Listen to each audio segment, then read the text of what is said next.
ரசாயன இயக்கவியல்ல நாங்கள் பார்க்க இருக்கின்ற மூன்றாவது தலைப்பு தான் தாக்க வீதத்தில் செறிவின் விளைவு. தாக்க வீதத்தில் செறிவின் விளைவுகளுடைய இந்த விடயத்தை நம்ம பார்க்கறதுல முக்கியத்துவம் என்னன்னு சொன்னால் பெறப்பட்ட ரசாயன தாக்கம் என்ற கூறுகள், அது தாக்கி கூறுகளாக இருக்கும் அல்லது விளைவு கூறுகளாக இருக்கும். இதுல தாக்கி கூறுகளோட செறிவை மாற்றம் செய்யற நேரத்துல அந்த தாக்கத்தின் தாக்க வீதம் எவ்வாறு மாற்றம் அடையும் என்ற விடயம் தான் நம்ம இங்க படிக்க இருக்கிறோம். இல்லைகள், நம்முடைய நடைமுறை வாழ்க்கையை எடுக்கிற நேரத்துல சில தாக்கிகளின் செறிவு மாற்றம் தாக்க வீதத்துல பாதிப்பை செலுத்துறதாக இல்லை. சில தாக்கங்கள்ல அந்த தாக்கத்தின் பங்கேற்கின்ற தாக்கிகளின் செறிவு தாக்க வீதத்தை தீர்மானிக்கக்கூடியதா இல்லை. இன்னும் சில தாக்கங்கள் எடுத்தோம்னு சொன்னால் பிள்ளைகள், அந்த தாக்கிகளோட செறிவு அதிகரிக்குது, தாக்க வீதம் அதிகரிக்குது. செறிவு குறையுது, தாக்க வீதம் குறையுது. இவ்வாறான சில தாக்கிகளும் காணப்படும், இவ்வாறான சில தாக்கங்களும் காணப்படும். இதே போல பிள்ளைகள் இன்னும் ஒரு சில தாக்கங்கள் இருக்குது. அது எப்படின்னு சொன்னால், அந்த தாக்கத்துல பங்கேற்கிற ஒரு தாக்கிட செறிவை நம்ம 2 மடங்காக மாற்றுகின்ற நேரத்துல தாக்க வீதம் 4 மடங்காக மாறலாம் அல்லது 9 மடங்காக மாறலாம். இவ்வாறான சில இடர்பாடுகள் இருக்குது பிள்ளைகள். எனவே நேரடியாக செறிவுக்கும் தாக்க வீதத்துக்கும் நம்மளால் ஒரு தொடர்பை சொல்ல முடியாத நிலை காணப்படும். நேரடியாக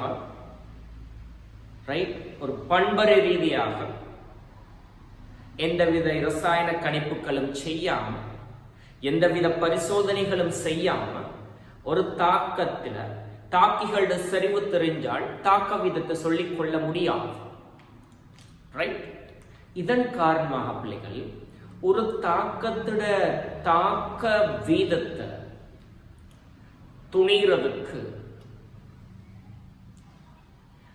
அந்த தாக்கத்துல பங்கேற்கிற தாக்கிகள் அவற்றின் செறிவுகளோட நிலையில எவ்வாறான பங்களிப்பு செலுத்தும் கண்டுபிடிக்கிறதுக்கு நம்ம பிள்ளைகள் சில பரிசோதனைகள் செய்துதான் பார்க்க வேணும். ஏனென்றால் தாக்கங்கள் சொல்றது பிள்ளைகள் யூனிக்கானது. NaOH-உம் HCl-உம் தாக்கம் அடைகிற சமயத்துல NaCl-உம் நீரும் உருவாகும். இந்த தாக்கத்தை நம்மளால மாற்றலாம், ஆனால் இந்த தாக்கத்திட தாக்க வீதத்தை மாற்றலாம். தாக்க வீதம் எவ்வாறு மாற்றம் அடையும்? தாக்க வீதம் NaOH செறிவை சார்ந்திருக்குமா? சார்ந்திருக்கும் எனில் எவ்வாறு சார்ந்திருக்கும்? HCl செறிவை சார்ந்திருக்குமா? சார்ந்திருக்கும் சொன்னால் அது எவ்வாறு சார்ந்திருக்கும்? இந்த விடயங்களை நம்ம அளவறி ரீதியாகத்தான் பரிசோதனைகள் ஒன்றன் பின் ஒன்றாக பரிசோதனைகள் செய்துதான் நம்மளால கூறக்கூடியதாக இருக்கு. சரியா? இதன் காரணமாக ஒரு தாக்கத்துல யாதாயும் ஒரு தாக்கியின் செறிவு மாற்றம் தாக்க வீதத்தை பாதிக்குமா இல்லையா? பாதிக்கும் சொன்னால் எவ்வாறு பாதிக்கும்ன்றதை கண்டுபிடிக்கிறதுக்கு நம்ம சில பரிசோதனைகள் செய்ய வேண்டி இருக்கு. அந்த விடயங்களை படிக்கிற விடயமாகத்தான் பிள்ளைகள் இந்த தலைப்பு இருக்கு. தாக்க வீதத்தில் செறிவின் விளைவுன்னு சொல்ற இந்த தலைப்பு இருக்கு. நம்ம பிள்ளைகள் நேரடியாக சப்ஜெக்டுக்குள்ள போனோம்னு சொன்னால், நான் இவ்வளவு நேரம் கதைச்சதோட உண்மையான அர்த்தம் உங்களுக்கு விளங்கும். இப்ப நான் கதைச்ச விடயங்கள் விளங்காம இருந்தாலும் நோட்ஸ் எழுதி கொண்டு போற நேரத்தில் அந்த விடயம் உங்களுக்கு விளங்க வரும். தலைப்பு கூடுங்க பிள்ளைகள், தாக்க வீதத்தில் செறிவின் விளைவு. இந்த தலைப்புல நான் சில விடயங்கள் சொல்றேன். ஸ்டாமாக் போட்டு எழுதி கொள்ளுங்க. முதலாவது ஸ்டாமாக் கரைசல் நிலை அல்லது வாயு நிலை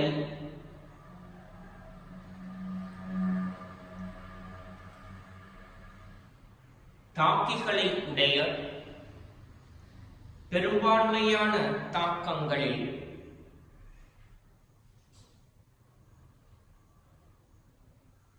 தாக்கிகளின் செறிவை அதிகரிக்கின்ற போது தாக்க வீதம் அதிகரிக்கும். ஏனெனில் மோதுகை அதிர்வெண் அதிகரிப்பதாகும். அடுத்த ஸ்டாமாக்கு எழுதுங்க. எனினும் சில சமயங்களில் யாதாயினும் ஒரு தாக்கியின் செறிவு அதிகரிப்பானது தாக்க வீதத்தை பாதிப்பது இல்லை. மேலும் சில சமயங்களில் யாதாயினும் ஒரு தாக்கியின் செறிவை இரட்டிக்கின்ற போது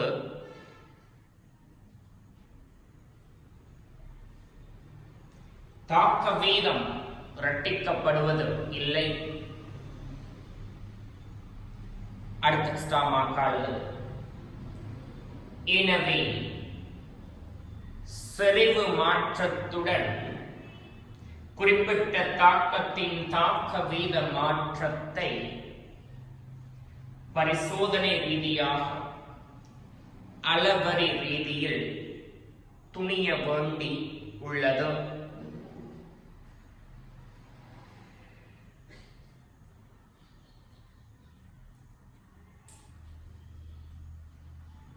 சரி, நம்ம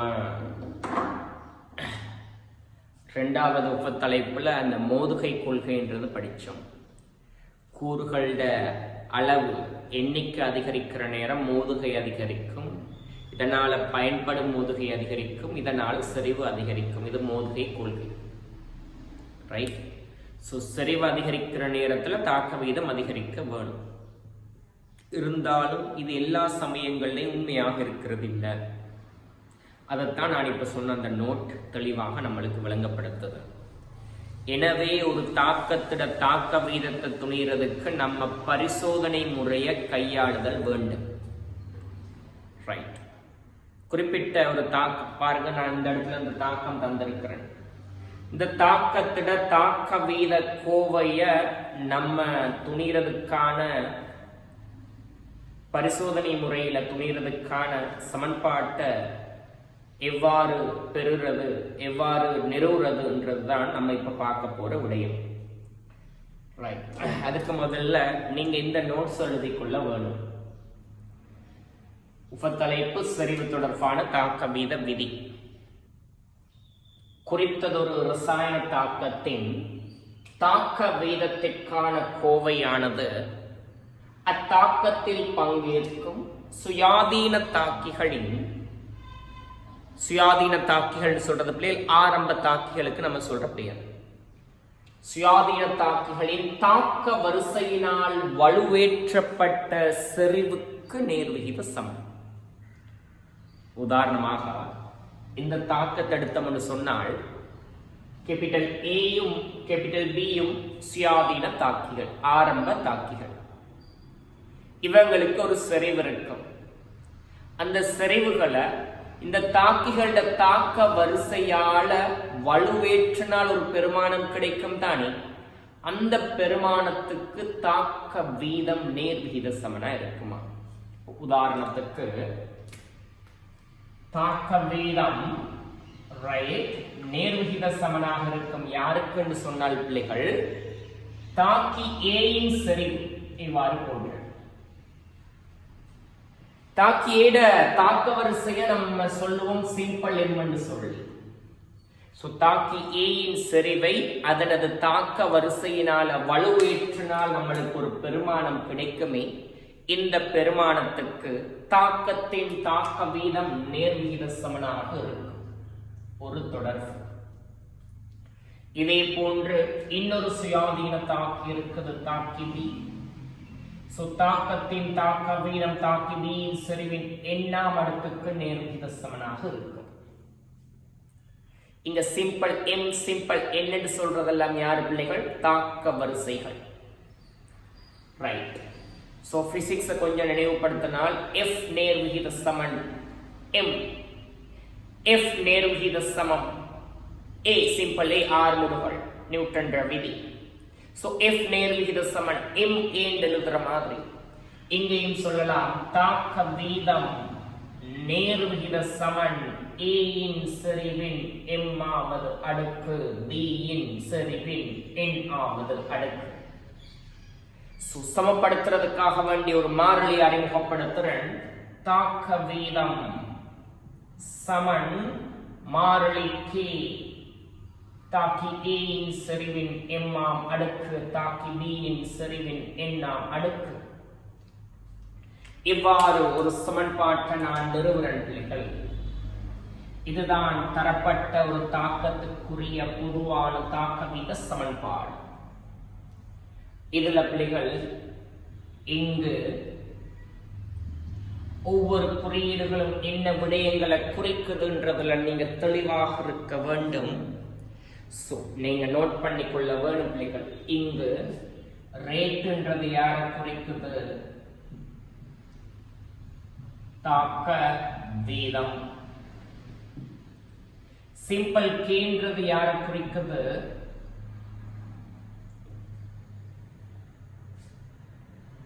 தாக்க வீத மாறிலியை குறிக்குது. சிம்பிள் எம்ன்றது யாரை குறிக்குது? தாக்கி ஏயின் எனது பிள்ளைகள் தாக்க வரிசையை குறிக்கும். தாக்க வரிசையை குறிக்கும். இதே போல சிம்பிள் என்னன்றது யாரை குறிக்குது? தாக்கி B இன் தாக்க வரிசையை குறிக்குது. தாக்க வரிசையை குறிக்கும். சோ சிம்பிள் எம்ன்றது தாக்கி A இன் தாக்க வரிசை, சிம்பிள் n என்று சொல்றது தாக்கி B இன் தாக்க வரிசை. இந்த ரெண்டு தாக்க வரிசைகளுடைய கூட்டுத்தொகை யாரை குறிக்கும்? ஒட்டுமொத்த தாக்க வரிசையை குறிக்கும். ஒட்டுமொத்த தாக்க வரிசையை குறிக்கும். மேல பிள்ளைகள் சமப்படுத்திய தாக்கம் நம்மளுக்கு தந்திருக்குது. இந்த தாக்கத்துல சிம்பிள் A யாரை குறிக்குதுன்னு சொன்னால், சிம்பிள் A யாரை குறிக்குது? தாக்கி A இன் பீசமான குணகம் அல்லது என்ன மூலக்கூற்று திறன். சிம்பிள் A யாரை குறிக்குது? தாக்கி A இன் மூலக்கூற்று திறன். இதே போன்று சிம்பிள் B குறிக்கும் தாக்கி B இன் மூலக்கூற்று திறனை குறிக்கும். தாக்கி B இன் மூலக்கூற்று திறனை குறிக்கும். இதே போன்று பிள்ளைகள் சிம்பிள் A என்றது தாக்கி A இன் மூலக்கூற்று திறன், சிம்பிள் B என்று சொல்றது தாக்கி B இன் மூலக்கூற்று திறன். இந்த ரெண்டு மூலக்கூற்று திறன்களுடைய கூட்டுத்தொகை யாரை குறிக்கும்? ஒட்டுமொத்த மூலக்கூற்று திறனை குறிக்கும். ஒட்டுமொத்த மூலக்கூற்று திறனை குறிக்கும். ஆக பிள்ளைகள், இந்த நிறுவல் எவ்வாறு செய்தம்ன்றதுல உங்களுக்கு கஷ்டம் இருக்காது. ரொம்ப லேஸ். தாக்க வீத நேர்விகித சமனா இருக்கும் சுயாதீன தாக்கிகளோட செறிவை வலுவேற்ற வேணும். யாரால வலுவேற்ற வேணும்? அவங்களோட தாக்க வரிசைகளால். அந்த தாக்க வரிசை என்னன்றது நம்ம பிறகு பரிசோதனை ரீதியாக கண்டுபிடிப்போம். இப்ப நம்ம எழுதியிருக்கிறது பொதுவான சமன்பாடு. ரைட்? இந்த சமன்பாட்டில் நான் நிறைய குறியீடுகள் பயன்படுத்தி இருக்கிறேன். அந்த குறியீடுகள் என்ன சொல்லுதுன்றது தான் நான் உங்களுக்கு கீழே விளக்கமாக தந்திருக்கிறேன். தெளிவாங்களே? சரி, அடுத்த பிள்ளைகள் நம்ம பார்ப்போம். Unit of rate. தாக்க வீதத்தின் அளவு. நம்ம பிள்ளைகள் இங்க செறிவு சார்பாக தாக்க வீதம் சொல்லி இருக்கிறபடினால தாக்க வீதத்தின் அழகு எவ்வாறு காணப்படும் சொன்னால் பிள்ளைகள் மோல் per decimeter கணம் per second. என்னது? மோல் per decimeter கணம் per second. இதே மாதிரி யூனிட் ஆஃப் K கேன்றது யாரு? தாக்க வீத மாறிலி. தாக்க வீத மாறிலியின் அலகு கண்டுபிடிக்க போறோம். பிள்ளைகள், நம்ம இந்த சமன்பாட்டுல k எழுவாய் மாற்றம் செய்தால் என்னன்னு கிடைக்கும்? k சமன் ரேட் இன் கீழ் தாக்கி a இன் செறிவின் m-ஆம் அடுக்கு தாக்கி b இன் செறிவின் n-ஆம் அடுக்கு கிடைக்கும். நான் கொஞ்சம் பிசிக்ஸ் உங்களுக்கு நினைவுபடுத்துறேன். பிசிக்ஸ் உள்ளது பிள்ளைகள், சமன்பாட்டின் இரண்டு பக்கமும் பரிமாணங்கள் சமனாக இருக்கும் சொல்லுது. சோ இங்கால இருக்கிற பரிமாணம் இங்கால இருக்கிற பரிமாணத்துக்கு சமம். அந்த அடிப்படையில் சமன்பாட்டு இங்கால இருக்கிற பரிமாணத்தை பாருங்க. மேல ரேட்டுக்குரிய அலகு என்ன பிள்ளைகள்? மூல் பர் டெசிமீட்டர் கணம் பர் செகண்ட். இதான் ரேட்டுக்குரிய யூனிட். கீழே பிள்ளைகள் பாருங்க, a இன் செறிவுக்குரிய அலகு என்ன? மூல் பர் டெசிமீட்டர் கணம். இதன் எத்தனையாவது அடுக்கு? m-ஆம் அடுக்கு. தர என்னது? b இன் செறிவு. திரும்பவும் அதே அலகு மூல் பர் டெசிமீட்டர். இதன் n-ஆம் அடுக்கு. நம்ம என்ன படிக்கிறோம் பிசிக்ஸ்ல அல்லது மேத்தமேட்டிக்ஸ்ல என்ன படிக்கிறோம்? அடிகள் சமனாயும் பெருக்கப்படும் பொழுது அடுக்குகள் கூட்டப்படும். அந்த அடிப்படையில மேல் இருக்குது மூல் பர் டெசிமீட்டர் கணம் பர் செகண்ட் முழுவதன் கீழ் மூல் பர் டெசிமீட்டர் கணம் முழுவதன் m+n. சோ மேல மூல் பர் டெசிமீட்டர் கணத்துல ஓராம் அடுக்கு இருக்குது, கீழே m+n ஆம் அடுக்கு இருக்குது. சோ பாருங்க பிள்ளைகள், யூனிட் ஆஃப் k தாக்க வீத மாறிலியின் அலகு நான் எவ்வாறு கொடுக்க போறேன்னு சொல்லி பாருங்க. மூல் பர் டெசிமீட்டர் கணம் முழுவதன் 1 - n டேஷ் பர் செகண்ட். பிள்ளைகள், இங்க நான் n டேஸ் என்று கணச்சிருக்கிறது யார? m+n. அதாவது இந்த m+n என்றது யாரு பிள்ளைகள்? ஒட்டுமொத்த தாக்க வரிசை. சரியா? சோ தாக்க வீத மாறிலியின் அலகுக்குரிய சமன்பாடு இது. தாக்க வீத மாறிலியின் அலகுக்குரிய ஒரு ஜெனரல் ஈக்குவேஷன், பொதுவான சமன்பாடு. மூல் பர் டெசிமீட்டர் கணம் முழுவதன் 1 சய n டேஷ். இங்க டேஷ் n டேஷ்ன்றது என்ன? ஒட்டுமொத்த தாக்க வரிசை into per second. சரி. சோ நீங்க செறிவு தொடர்பான தாக்க விதி, இந்த விதியை எழுதுங்க. அதுக்கு பிறகு பின்வரும் பொதுவான தாக்கத்தை கருத்து கண்டு சொல்லியாச்சு. இந்த நிறுவலை செஞ்சு இந்த பொதுவான தாக்க வீத சமன்பாட்டை எடுங்க. அதுல ஒவ்வொரு குறியீடு என்ன விடயத்தை சொல்லுதுன்றதை எழுதிக் கொள்ளுங்கள். அதன் பிறகு தாக்க வீதத்தின் அலகு, செறிவு தொடர்பான தாக்க வீதத்தின் அலகையும் செறிவு தொடர்பான தாக்க வீத மாறிலியின் அலகையும் எழுதிக் கொள்ளுங்கள். சரி பிள்ளைகள், நான் இப்போ உங்களுக்கு 2 நோட் தரப்போறேன். முதலாவது நோட்,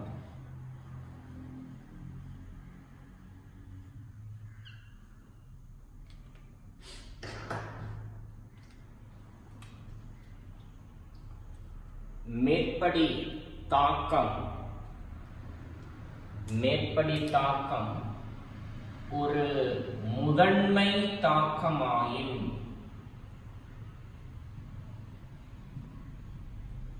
மேற்படி தாக்கம் ஒரு முதன்மை தாக்கமாயின்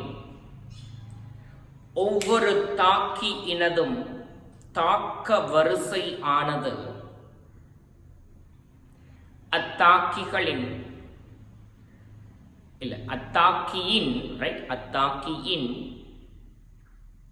மூலக்கூற்று திறனுக்கு சமனாக இருக்கு. தாக்கியின் மூலக்கூற்று திறனுக்கு சமனாக இருக்கு. மேல தந்திருக்கிற இந்த தாக்கம் இருக்கு, இது ஒரு முதன்மை தாக்கம்னு சொன்னார். முதன்மை தாக்கம்னு சொன்னால் என்ன? இப்பதான் ஆரம்பிச்சிருக்கிற இந்த வசனத்தில் இல்லையா, முதன்மை தாக்கம் சொல்றது பிள்ளைகள் ஒரு படியில நடக்கிற தாக்கங்களுக்கு சொல்ற பேர்.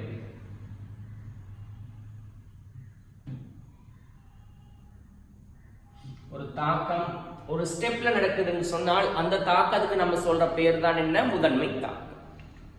சரி, இப்ப இந்த நோட் நம்மளுக்கு என்ன சொல்லுது, மேல தந்திருக்கிற இந்த தாக்கம் ஒரு முதன்மை தாக்கம்னு சொன்னால் ஒவ்வொரு தாக்கீடையும் தாக்க வரிசை அந்த தாக்கீட மூலக்கூற்று திறனுக்கு சமனான பிள்ளைகள்.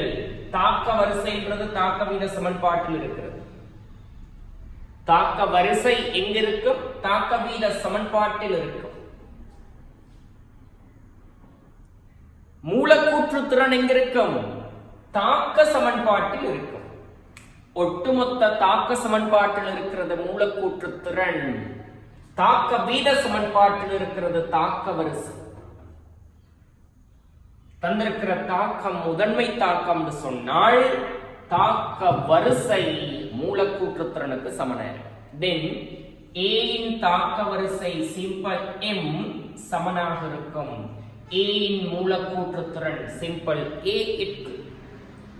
இதே போன்று B இன் தாக்க வரிசை சிம்பிள் N சமனாக இருக்கும் B இன் மூலக்கூற்று திறன் சிம்பிள் B க்கு. சோ இந்த தாக்கம் ஒரு முதன்மை தாக்கம் சொன்னால் நம்மளுக்கு தாக்க வீத சமன்பாடு எவ்வாறு கிடைக்கும், தாக்க வீதம் சமன் தாக்க வீத மாறிலி k இன்டு தாக்கி A இன் செறிவின், சொல்லுங்க, தாக்கி A இன் மூலக்கூற்று திறன் என்ன, சிம்பிள் A, தாக்கி B இன் செறிவின் சிம்பிள் B அமடுக்கு.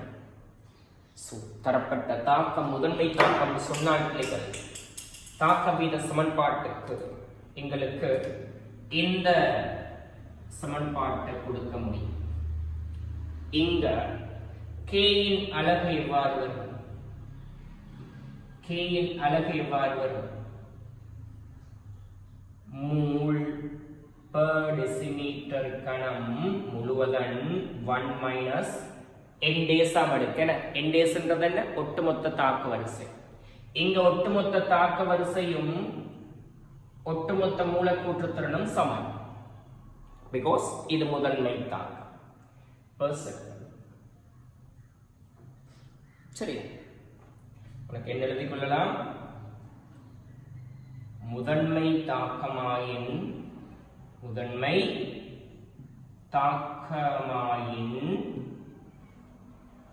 ஒட்டுமொத்த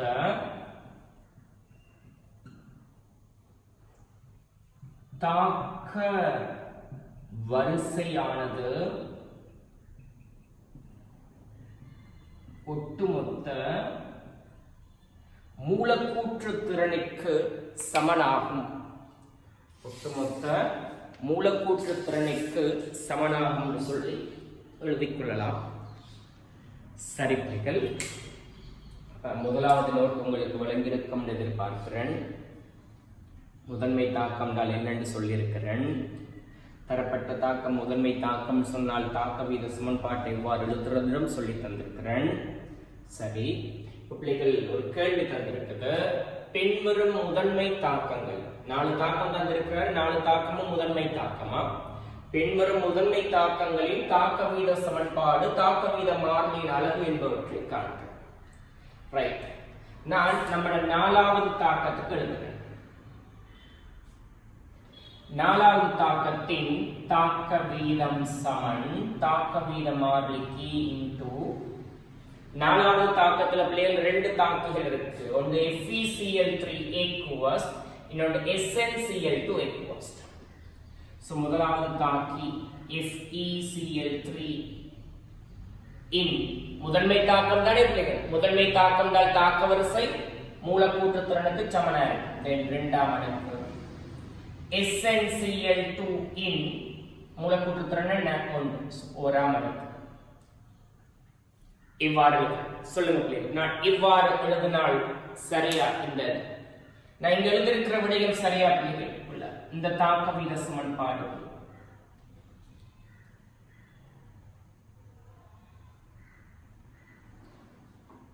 பிள்ளைகள் ஏன் இந்த சமன்பாடு பிழைன்னு சொன்னால் தந்திருக்கிற சமப்படுத்தின தாக்கத்தை பாருங்க பிள்ளைகள். கூறுகளோட பௌதீக நிலை குறிக்கப்பட்டு பிள்ளைகள் பிசிக்கல் கெமிஸ்ட்ரியில நல்லா உள்வாங்கிக்கலான்னு சொல்ற வசனத்தை. பிசிக்கல் கெமிஸ்ட்ரியில் பிசிக்கல் கண்டிஷன் ரொம்ப முக்கியம். பிசிக்கல் கெமிஸ்ட்ரிய பிசிக்கல் கண்டிஷன் ரொம்ப முக்கியம். பௌதீக நிலை தரப்பட்டிருக்குதுன்னு சொன்னால் கட்டாயம் பௌதிக நிலை எழுத வரும். இங்க நான் ஏபி என்பவற்றின் பௌதிக நிலை தர இல்லை. சோ இங்க பௌதிக நிலை எழுத வேண்டிய அவசியம் இல்லை, தர இல்லை. ஆனால் பௌதிக நிலை தந்திருந்தால் அந்த பௌதிக நிலை கட்டாயம் எழுதப்படல் வேண்டும். நீங்க இங்க பௌதிக நிலை எழுத இல்லை, அதனால நீங்க எழுதின தாக்கவித சமன்பாடு பிழை. பௌதிக நிலையையும் குறிப்பிட்டு எழுதினால் தாக்கத்தின் தாக்க வீதம் சமன் தாக்க வீத மாறிலி இரண்டு தாக்கிகள் ஒரு தாக்கி FeCl3 பௌதிக நிலை நீர்க்கரைசல். எத்தனையாவது அடுக்கு? இது என்ன தாக்கம்? முதன்மை தாக்கம், தென் தாக்க வரிசை மூலக்கூற்று திறனப்பிச்சம். அதே மாதிரி SnCl2 இவற்ற பௌதிக நிலையை கோஷம் தந்திருக்கு ஓராம் அடுக்கு. இதுதான் இந்த பிள்ளைகள் தாக்க வீத சமன்பாடு, சரியான சமன்பாடு. அடுத்தது தாக்க வீத மாறிலி K இன் அலகு கேட்டிருக்கு. K இன் அலகு கேட்டிருக்கு. K இன் அலகுக்குரிய பொதுவான சமன்பாடு என்ன? மோல் பர் டெசிமீட்டர் கணம் முழுவதன் 1 மைனஸ் என்ன வரணும்? எண்டேஷ் இல்லையா? எண்டேஷ்ன்றது என்ன? ஒட்டுமொத்த தாக்க வரிசை. இங்க ஒட்டுமொத்த தாக்க வரிசை என்ன? 2 மொண்டும் 3 per second. இது சமன் என்ன எழுத போறீங்க? மோல் பர் டெசிமீட்டர் கணம் முழுவதன் 1/3 என்ன? மறை 2ஆம் அடுக்கு per second. Final answer Molin மறை 2ஆம் அடுக்கு டெசிமீட்டரின் 6ஆம் அடுக்கு per second. K இன் அலகாக விளங்கியிருக்கும். எஸ். இதே மாதிரி மேலிருக்கிற இந்த 3 தாக்கங்களுக்கு உரிய தாக்க வீத சமன்பாட்டை தாக்க வீத மாறிலி K இன் அலகையும் எழுது. இல்லை, நம்ம 2வது நோட்டுக்கு வருவோம்.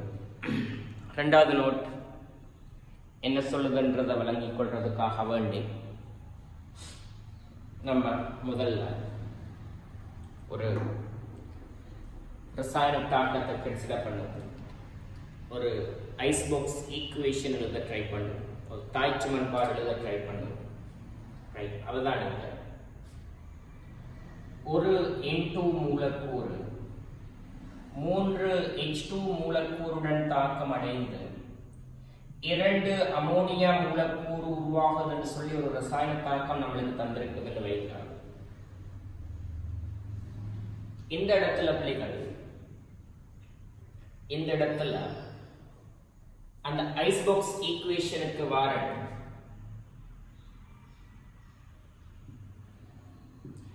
ஆரம்ப செறிவு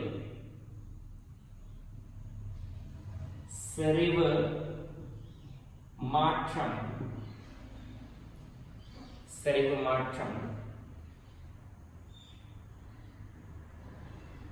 விளையுள் செறிவு சொல்ற இந்த ஈக்குவேஷனுக்கு வாருங்க பிள்ளைகள். நம்மளுக்கு ஆரம்பத்துல அமோனியா தரப்பட இல்லை, ஆரம்பத்துல N2வும் H2வும் தான் பிள்ளைகள் நம்மளுக்கு தந்திருக்குது. ஆரம்பத்துல தந்திருக்கிற N2ட செறிவு 1/10⁻³ அதே மாதிரி பிள்ளைகள், அதே மாதிரி ஆரம்பத்துல தந்திருக்கிற H2வின் செறிவு 5. ஆரம்பத்துல தந்திருக்கிற H2வின் செறிவு 5. சோ ஆரம்பம்ன்றது இனிஷியல், இத T = 0 சொல்லலாம். ரைட். விளைவுடாக நம்ம நான் நேரத்தெடுக்கிற T = 20 செகண்ட்ல, T = 20 செகண்ட், T = 0 செகண்ட் ஆரம்பம், T = 20 செகண்ட் விளைவு. சோ T = 20 செகண்ட்ல பிள்ளைகள் தாக்கம் அடைந்த N2வின் அளவு N2வின் அளவு என்னன்னு கேட்டால் பிள்ளைகள் 0.1 தர 10⁻3. N2 தாக்கம் அடையுது. இதை சுட்டி காட்டுறதுக்காக வேண்டி முன்னால் ஒரு மைனஸ் அடையாளம் போட்டு பிள்ளைகள் எனக்கு சொல்லுங்க, தாக்கத்தில பீசமானம் எவ்வாறு அமையுது? ஒரு N2 உடன் 3H2 தாக்கம் அடையும். அதாவது ஒரு N2 தாக்கம் அடைகிற நேரம் 3H2 தாக்கம் அடையும்ன்றது அர்த்தம். பிள்ளைகள் 20 செகண்ட்ல N2 தாக்கம் அடைந்த அளவு என்ன? 0.1 தர 10⁻3. அப்ப இந்த நேரத்துல தாக்கம் அடைந்த H2வின் அளவு என்ன? அதுல 3 மடங்கு 0.3 தர 10⁻3. தாக்கம் அடையுதுன்றதை சுட்டி காட்டுறதுக்கு முன்னால் ஒரு மைனஸ். இதே மாதிரி பிள்ளைகள் அமோனியா உருவாகும். அவங்க 2 பேரும் தாக்கம் அடைந்தால் பிளஸ் குறிய போட்டு பீசமானம் என்ன சொல்லுது? ஒரு N2 தாக்குனா 2 அமோனியா உருவாகும். எவ்வளவு N2 தாக்குது பிள்ளைகள்? 20 செகண்ட்ல 0.1. தென் உருவாகிற அமோனியா எவ்வளவு? 0.2 தர 10⁻3 மோல் பர் டெசிமீட்டர் உருவாகும். 20 செகண்ட் இன் பின்னர் N2 மீதமாக இருக்குது. எஸ், ஆரம்பத்தில் 1 இருந்துச்சு. 20 செகண்ட்ல 0.1 தாக்கி இருக்கு. தென் மீதமா இருக்கிறது எவ்வளவு பிள்ளைகள்? 0.9 தர 10⁻3. ஆரம்பத்தில் H2 இருந்துச்சு 5. தாக்கம் அடைந்தது என்ன? 0.3 தர 10⁻3. ஆரம்பத்தில் அமோனியா இருக்க இல்ல, 20 செகண்ட்ல உருவாகி இருக்குது. 20 செகண்ட்ல இருக்கிற அமோனியாட அளவு 0.2 தர 10⁻3. தெளிவுதானே பிள்ளைகள்? எஸ். இப்ப H2 அளவை பார்ப்போம். ஆரம்பத்துல 5 என்று சொல்றது பிள்ளைகள் என்னன்னு சொன்னால் 50,000 தர 10⁻4. சரிதானே? 50,000 தர 10⁻4 சொல்லலாம். 3 தர 10⁻3, 3 தர 10⁻4 சொல்லலாம். எவ்வளவு மீதமா இருக்குதுன்னு சொன்னால் 4, 9, 9, 9, 7 தர 10⁻4. தசம் வைத்தால் மீதமாக இருக்கிற H2வின் அளவு 4.997. இந்த பெருமான பிள்ளைகள் கிட்டத்தட்ட 5க்கு சமனாக இருக்கிறது. ஆரம்பத்தில் இருந்த அளவுக்கு சமனா இருக்கு. இந்த இடத்துல நான் என்ன செய்ய போறேன்னு சொன்னா, தாக்கம் அடைந்த H2 அழிஞ்சு போன H2வின் அளவு நான் புறக்கணிக்கிறேன். ஆரம்பத்தில் இருந்த H2வின் அளவுடன் கம்பேர் பண்ற நேரத்துல அழிஞ்சு போன தாக்கம் அடைஞ்ச H2வின் அளவை என்ன செய்யலாம்? புறக்கணிக்கலாம். இந்த விடயத்தை தான் பிள்ளைகள் இந்த நோட் சொல்லுது. இந்த நோட் என்ன சொல்லுது பிள்ளைகள்? நம்மளுக்கு தரப்பட்ட தாக்கத்தில் நான் இந்த தாக்கத்தை எடுத்துக்கொள்றேன். யாதாயிலும் ஒரு தாக்கியின் சரிவு, நான் யாரு சரிவு எடுக்கிறேன்? ஏயின் சரிவு எடுக்கிறேன். ஏனைய தாக்கிகளின் சரிவை விட மிக பெரிது ஆயும். இங்கு பிள்ளைகள், இங்கு நான் சொல்ல போறேன் என்னது? ஏயின் சரிவு இருக்குதான, இது மிக பெருசு. ஏனைய தாக்கியாக இங்க இருக்கிறது பி தான் இல்லையா? பியின் சரிவோட கம்பேர் பண்ற நேரத்தில் மிக பெரிது ஆயும் தாக்கம் நடைபெறும் போது அத்தாக்கியின் சரிவில் ஏற்பட்ட மாற்றம் புறக்கணிக்கத்தக்கதாக இருக்கும். தாக்கம் நடக்கிற நேரம் பிள்ளைகள் ஏயின் சரிவில் ஏற்பட்ட மாற்றம் புறக்கணிக்கத்தக்கதாக இருக்கும். இவ்வாறான சந்தர்ப்பங்களில் அவ்வகை தாக்கியின் செறிவு மாறிலியாக கருதப்பட்டு, இந்த இடத்துல தாக்கி ஏயின் செறிவு மாறிலியாக கருதப்பட்டு தாக்க வீத மாறிலியினுள் உள்ளடக்கப்படும். தாக்க வீத சமன்பாடு நம்ம மேல் எழுதி இருக்கிற பிள்ளைகள், இங்க ஏயின் சரிவை நம்ம மாறிலியாக கன்சிடர் பண்ணி புதிய தாக்க வீத சமன்பாடு எழுத போறோம். ரேட் சமன் புதிய தாக்க வீத மாறிலி k days b இன் செறிவின் n ஆவது அடுக்கு. நமக்கு தாக்க வரிசை என்னன்னு தெரியாது. பாருங்க, புதிய தாக்க வீத சமன்பாட்டுல தாக்கி a இருக்குதா? இல்ல. தென் தாக்கி a எங்க போச்சு? தாக்கி a இந்த செறிவு தானே பிள்ளைகள் மிக மிக பெருசு. எனவே தாக்கி a அடக்கம் செய்ய போறேன். யாருக்குள்ள அடக்கம் செய்ய போறேன்? தாக்க வீத மாறிலிக்குள்ள கொண்டு போய் அடக்கம் செய்ய போறேன். ஆரம்ப தாக்க வீத மாறிலி யாரு பிள்ளைகள்? கேதானே. இவரோட மிக பெரிய செறிவையுடைய தாக்கி இருக்குது தானே, ரைட். அவருடைய செறிவின் எம்மாமனுக்கு இல்லையா? இந்த பெருமானத்தை கொண்டு போய் சேர்த்து அவங்க ரெண்டு பேரையும் சேர்த்து நான் k days என்று புதிய ஒரு தாக்க வீத மாறிலியை கொடுக்கிறேன். விளங்கிச்சா? சோ k days என்றது ஆரம்ப தாக்க வீத மாறிலி k தர தாக்கி a இன் செறிவின் எம்மாமனுக்கு சொல்லி நமக்கு பொது சமன்பாடு கிடைக்கும். நம்மளுக்கு பொது சமன்பாடு கிடைக்கும். சொன்ன விடயம் தெளிவாக விளங்கி இருக்கும் எதிர்பார்க்கிறேன். ரைட். பிள்ளைகள் நோட் 2க்கு கீழே இந்த விடயத்தை எழுதி கொள்ளுங்க. சரியா? சோ இது எழுதாட்டியும் பிரச்சனை இல்லை. தாக்கத்தை எழுதுங்க, பொதுவான தாக்க வீத சமன்பாட்டை எழுதுங்க. இதுல a இன் செறிவு மிக பெருசு b இன் செறிவை விடன்னு சொல்லுங்க. அதனால ரேட் எனக்கு இவ்வாறு புதுப்பித்து எழுத முடியும். இவ்வாறு ரேட்டை நம்மளுக்கு என்ன செய்யலாம்? புதுப்பித்து எழுதலாம். அந்த டைம்ல நம்ம கொடுத்திருக்கிற புதிய தாக்க வீத மாறிலி k days என்றது பழைய தாக்க வீத மாறிலி k தர தாக்கி a இன் செறிவின் தாக்க வரிசை என்னது எம்மாம் அடுக்குன்றதை சொல்லி காட்டுங்க. தெளிவா பிள்ளைகள்? சரி, நம்ம இப்ப இன்னும் 2 கேள்விகள் பார்ப்போம். இந்த விடயத்தை இன்னும் கொஞ்சம் வழங்கிக் கொள்றதுக்காக வருது.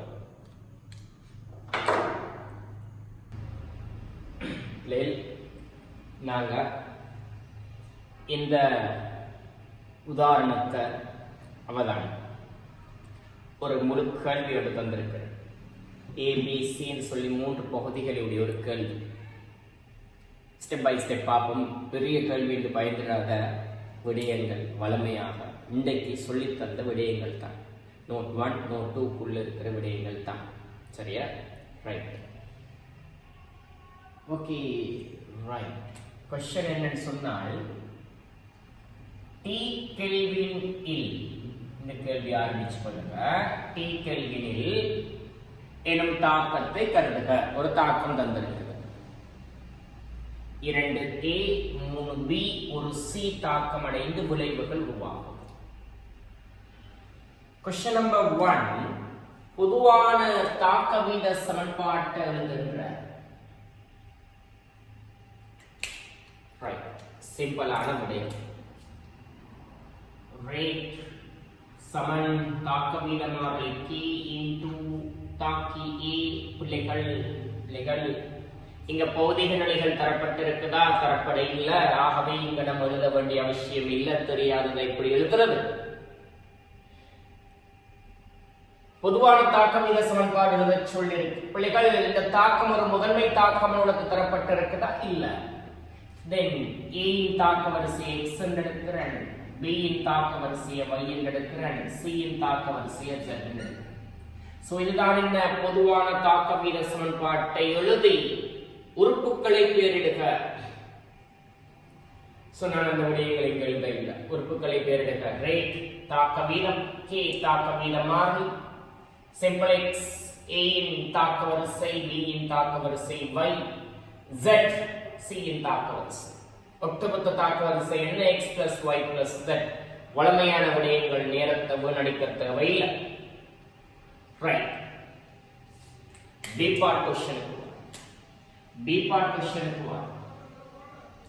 தரப்பட்ட தாக்கம் ஒரு முதன்மை தாக்கம் என்று சொன்னால், இந்த வருது பாரு கண்டிஷன், இது ஒரு முதன்மை தாக்கம் என்று சொன்னால்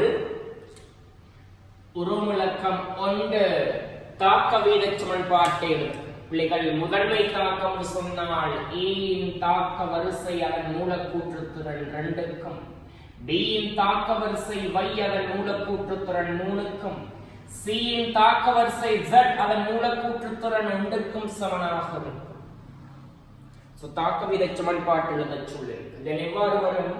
தாக்க வீதம் சமன் தாக்க வீத மாறிலி k into a இன் வர்க்கம், a இன் செறிவின் வர்க்கம், b இன் செறிவின் கணம், c இன் செறிவின் ஓராம் அடுக்கு. உருமுலக்கம் 2. தாக்க வீத மாறிலியின் அலகு என்ன? தாக்க வீத மாறிலி k இன் அலகு. இது ஒரு கேள்வி. இவன்கிட்ட கேள்வி நம்மள்கிட்ட கேட்க வேணுமா? k இன் அலகுக்கு என்ன பிள்ளைகள்? சமன்பாடு மூல் per டெசிமீட்டர் கணம் முழுவதன் 1 என்ன 1 ஒட்டுமொத்த தாக்க வரிசை. ஒட்டுமொத்த தாக்க வரிசை என்ன? a இன் தாக்க வரிசை 2, b இன் தாக்க வரிசை 3, c இன் தாக்க வரிசை 1. ஒட்டுமொத்த தாக்க வரிசை r. So 1 - 6 into per second. So k இன் அலகு கிடைக்கும் மூல் per டெசிமீட்டர் கணம் முழுவதன் மறை 5ஆம் அடுக்கு per second. So மூலின் மறை 5ஆம் அடுக்கு டெசிமீட்டரின் 15ஆம் அடுக்கு per second. இதுதான் என்ன? தாக்க வீத மாறிலியின் அலகாகும். உரோமுலக்கம் 3 பிள்ளைகள் என்ன சொல்றாரு? ஏனைய கூறுகளுடன் ஒப்பிடும் போது b இன் செறிவு மிக பெரிதாயும். when compared ஏனைய கூறுகளோட ஒப்பிடுற நேரத்தில் b இன் செறிவு மிக பெரிதாக இருக்குது. இங்க இருக்கிற ஏனைய கூறுகள் யாரு? a. so a இன் செறிவோட கம்பேர் பண்ற நேரத்துல, c இன் செறிவோட கம்பேர் பண்ற நேரத்துல b இன் செறிவு மிக பெருசுன்னு சொல்றாரு. ஃபைன். அப்படின்னு சொன்னால் அப்படி கேட்கிறார் நம்மளுக்கிட்ட முதலாவது கேள்வி, புதிய தாக்க வீத மாறிலி k டேசிக்கான கோவையை k சார்பாக எழுதுக. சோ புதிய தாக்க வீத மாறிலி k டேஸ்னு சொன்னா அதோட கோவையை k சார்பாக எழுத சொல்லி இருக்கு. ரைட். k டேஸ் சமன் k. இங்க யாரோட சரிவு பிள்ளைகளாக பெருசு? b இன் சரிவு. then k into b. சொல்லுங்க, b இன் தாக்க வரிசை என்ன? 3. இதுதான் என்ன k டேஸ்க்கான அளவு. சிம்பிள். k டேஸ் சமன் k into யாரோட சரிவு ஆக பெருசோ அவரோட சரிவு k ஓட சேர்ந்து வர போகுது. k டேஸ்க்குள்ள வந்து சேர போகுது. சோ b இன் தாக்க வரிசை 3 தான். then 3. b part. k days சார்பாக தாக்க வீத சமன்பாடு எழுதுன்றாரு. then புதிய தாக்க வீத சமன்பாடு சமன் k தர b இன் கணத்தை தான் நான் k டேஸ் என்று சொல்றேன். then மீதமாகுது a இன் வர்க்கம் c இன் ஓராம் அடுக்கு. c partition. c பார்ட்டிஷன் என்ன? k டேஸ் இன் அலகு என்ன? பார், k டேஸ் இன் அலகு என்ன? ரைட். k டேஸ் இன் அலகு என்ன பிள்ளைகள்? தாக்க வீத மாறிலிக்கு வர அலகு மூல் per டெசிமீட்டர் கணம் முழுவதன் 1 - n டேஸ். என்ன 1 - n டேஸ்? நினைவிருக்கும் சமன்பாடு. அது எப்படி வரும்? மூல் per டெசிமீட்டர் கணம் முழுவதன் 1 - n டேஸ் per second. இங்க n டேஸ் ன்னு சொல்றது யாரு? ஒட்டுமொத்த தாக்க வரிசை. நம்மட புதிய சமன்பாட்டுல k டேஸ் இருக்கிற சமன்பாடு இருக்குதானே பிள்ளைகள்? k டேஸ் அலகு தானே கேட்டு இருக்குது இல்லையா? then k டேஸ் இருக்கிற சமன்பாட்டுல ஒட்டுமொத்த தாக்க வரிசை என்ன? 2 3. விளங்குதா சொல்றது? k டேஸ் அலகு கேட்டா k டேஸ் இருக்கிற சமன்பாட்டுக்கு போங்க. அந்த சமன்பாட்டில் ஒட்டுமொத்த தாக்க வரிசை 3 into per second. 1 - 3 என்ன மறை 2 இடத்துல ஆக வரப்போது என்ன சொல்லி? மூலின் மறை 2ஆம் அடுக்கு டெசிமீட்டர் 6ஆம் அடுக்கு per second வரும் k டேஸ் இன் அலகு. Right. clear. c part question. Right. c part questionக்கு போறதுக்கு முதல்ல நம்மட பொதுவான தாக்க வீத சமன்பாட்டுக்கு வாரன். பொதுவான தாக்க வீத சமன்பாடு என்ன? k into a in x ஆம் அடுக்கு b in y ஆம் அடுக்கு c in z ஆம் அடுக்கு. பிள்ளைகள் இந்த இடத்துல பாருங்க, நம்மளுக்கு 2 தரவுகள் தர. ஒரு தரவு a இன் செறிவுடன் ஒப்பீடு செய்யற நேரத்துல BC ரெண்டு பேருடையும் செறிவு புறக்கணிக்கிறது சிறியதாக இருக்கு. அல்லது B, C ரெண்டு பேருடையும் செறிவோட கம்பேர் பண்ற நேரத்துல A இன் செறிவு மிக பெருசா இருக்கு. தரப்பட்ட ஒரு தரவு. இன்னொரு தரவு, இது என்ன தாக்கம்னு சொல்றாரு? ஒரு படி தாக்கம். ஒரு படி தாக்கம் யாரு? முதன்மை தாக்கம். பிள்ளைகள், முதன்மை தாக்கம் சொன்னா நம்ம தாக்க வீத சமன்பாட்டை எவ்வாறு எழுதலாம்? முதன்மை தாக்கம் சொல்லியாச்சு இல்லையா? ஒரு படி தாக்கம் ஆகையால் x Saman 2, y Saman 3, z Saman 1. So rate Saman k into a இன் வர்க்கம் b இன் கணம் c இன் ஓராம் அடுக்கு. இதை நீங்க தெரிஞ்ச விடை. சரி, ரோமலக்கம் 1க்கு வாரங்கள். புதிய தாக்க வீத மாறிலி k டபுள் டேஷ் ஷார்ப்பாக தாக்க வீத சமன்பாட்டை எழுதுக. ரைட், இப்ப தாக்க வீத சமன்பாட்டு எழுத சொல்லி இருக்குது பிள்ளைகள். யாரு சார்பாக? k டபுள் டேஷ் சார்பாக. இங்க a இன் செறிவு மிக பெருசுண்டபடியினால பிள்ளைகள் a இன் செறிவு அதன் வர்க்கம் என அவ்வளத்தையும் k யோடு சேர்த்து நம்ம k டபுள் டேஷ் ன்னு சொல்ல போறோம். then k double dash into என்ன வரப்போகுது? b இன் கணம் c இன் ஓராம் அடுக்கு வரப்போகுது. ரோமலக்கம் 1. ரோமலக்கம் 2, k இன் பெருமானம் எப்படின்னு சொன்னால் k double dash பெருமானம் என்று கேட்கிறது. அதுக்கு முதல்ல k double dash க்குரிய சமன்பாடு என்ன? k தர a இன் செறிவின் வர்க்கம். இப்ப என்ன செய்ய போறோம்? பிரதியீடு செய்ய போறோம். k இன் பெருமானம் 0.12h 0.125 மூலின் மறை 5 டெசிமீட்டரின் 15%. a இன் செறிவு என்ன எடுத்திருக்கிறோம் பிள்ளைகள்? 2 மூல் per டெசிமீட்டர் கணம் முழுவதன் வர்க்கம். சரி, ரைட் பிள்ளைகள், கேள்விகள் செய்யற நேரம் அவங்க நம்மளுக்கு நிறைய நுணுக்கங்களை தருவாங்க.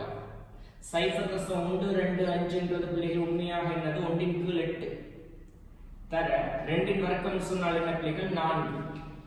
சோ நீங்க சுருக்கணிங்க சொன்னால் நம்மளுக்கு கிடைக்கும் ஆன்சர் half. half சொன்னால் என்ன பிள்ளைகள்? 0.5.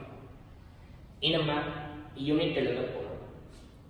மூலின் மறை 3ஆம் அடுக்கு டெசிமீட்டர் 9ஆம் அடுக்கு per second. k double dash பெருமானம். ரைட், ரோமலக்கம் 3ஆக அவர் நம்மகிட்ட கேட்கிறாரு, தாக்க வீதம் யாது? c பகுதிக்குரிய தாக்க வீதம் யாதுன்னு கேட்கிறார். ரேட் சமன் என்ன? k double dash b இன் செறிவின் கணம் c இன் செறிவின் ஓராம் அடுக்கு. பிரதியீடு செய்யப்பட்டீர்கள். k டபுள் டேஷ் பெருமானம் என்ன? 0.5 மூலின் மறை 3 டெசிமீட்டர் 9%. b இன் செறிவு என்ன பிள்ளைகள்? b இன் செறிவு 4 தர 10⁵ மூல் per டெசிமீட்டர் கணம் முழுவதன் கணம். c இன் செறிவு என்ன? 7 தர 10⁵ மூல் per டெசிமீட்டர் கணம் முழுவதன் ஓராம் அடுக்கு. சோ இத நம்ம சுருக்க வேண்டி இருக்குது. 0.5 half தர 4 இன் கணம் சொன்னால் 4 16 தர 4 64 தர 7 இன் ஓராம் அடுக்குன்னு சொன்னால் 7 தர இங்க 10⁵5 மூணாம் அடுக்குனால் 10⁵15 10⁵5 என்றால் 10⁵20 சுருக்கினால் இது 32 வரும். சோ 32 தர 7 பிள்ளைகள் 7 2 14 4 கூட்டல் 1 மீது 7 3 21 அப்ப 22. சோ நமக்கு வரப்போகுது ஆன்சர் 2.24 தர 10⁵18 இந்த வரும். நம்ம பிள்ளைகள் நீங்க சுருக்கல் செய்தீங்கன்னு சொன்னால் தாக்க வீதத்தோட யூனிட் எப்படி வரப்போகுது மூல் per decimeter கணம் per second வரப்போகுது தாக்க வீதம் யாகும். ஸோ கேள்வி கடினமான கேள்வி இல்லை, பெரிய கேள்வியாக இருந்தாலும் கடினம் இல்லை. விடயத்தை விளங்கிட்டேன்னு சொன்னால் தானாக ஆன்சர் எழுதி கொண்டு போகலாம். ரைட், சரி சரி பிள்ளைகள், இந்த கேள்வியை நான் நீங்க செய்வீங்க என்று விடுறேன். உங்களால் செய்யலாம், கான்ஃபிடென்ட்டோட செய்யலாம், மன உறுதியோடு செய்யலாம். நீங்க எடுத்த ஆன்சர் சரியா பிள்ளையா என்ற சந்தேகம் வராத அளவுக்கு உங்களால் செய்யலாம். எந்த பிரச்சனையும் இல்லை, அவ்வளவு உலகுவான ஒரு விடயம். இந்த கேள்வியை நீங்க செய்யறதுக்கு முதல்ல ஒரு நோட் ஒன்று எழுதி கொள்ளும் பிள்ளைகள். மேபி இது நம்மளோட 3வது நோட்டாக நீங்க எடுக்கலாம். தாக்க வீத மாறிலி K ஆனது வெப்பநிலை, தாக்கத்தின் வகை, பிராக்கெட்ல சொல்லுங்க ஊக்கி, ஊக்கி நான் பிறகு படிப்போம். ரைட், பிராக்கெட்ல சொல்லுங்க ஊக்கி, பிராக்கெட்டை க்ளோஸ் பண்ணுங்க, போன்ற காரணிகளில் தங்கி இருக்கும்.